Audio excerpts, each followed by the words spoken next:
Bonjour les amis, je m'appelle Léon Mondé. Je suis là pour vous présenter un tutoriel expliquant d'une façon claire et nette la programmation web. Nous allons commencer dans le débit jusqu'à ce que nous allons reproduire un site complet et adapté à de nouvelles technologies. Pour commencer d'abord, vous pouvez les remarquer que notre cours sera réparti en 7 parties. Comme vous pouvez le remarquer, nous allons d'abord, premièrement, nous allons débuter par expliquer et présenter les outils que nous aurons à utiliser tout au long de notre cours. Et après, nous allons prendre la première partie concernant le base du HTML, que l'HTML la version 5. Et après, nous allons toucher la mise en forme avec le CSS.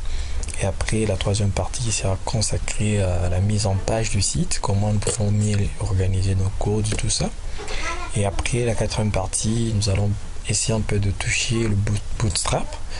Et après ça, nous allons prendre la cinquième partie, la modification des templates. Nous allons commencer premièrement à télécharger des templates jusqu'à ce que nous allons modifier, les adapter à nos besoins.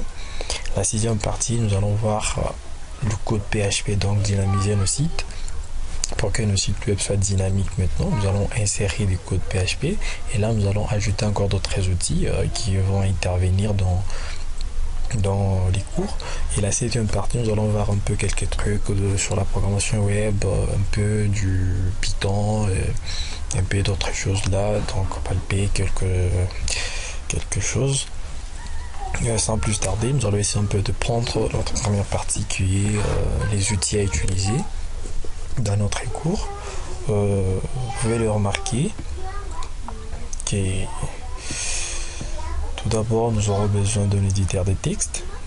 Un éditeur de texte, parce que moi j'utilise souvent Sublime, mais tout dépend de la personne, donc tout ce que la personne voudra utiliser.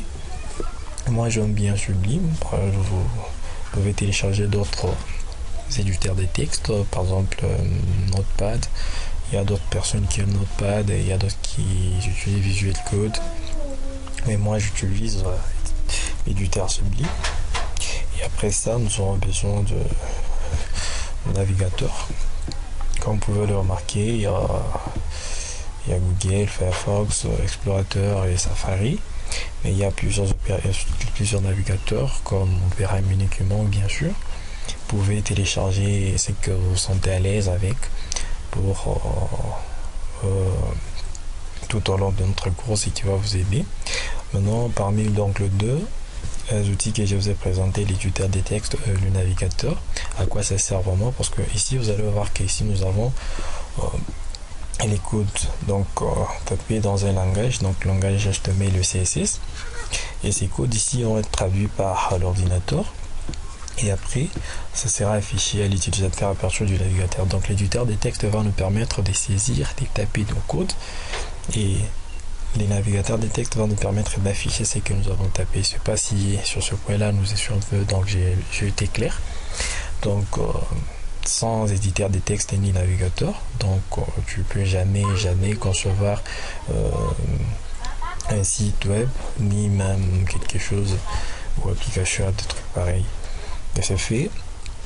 Je pense que c'est la fin de la première partie qui est consacrée aux outils.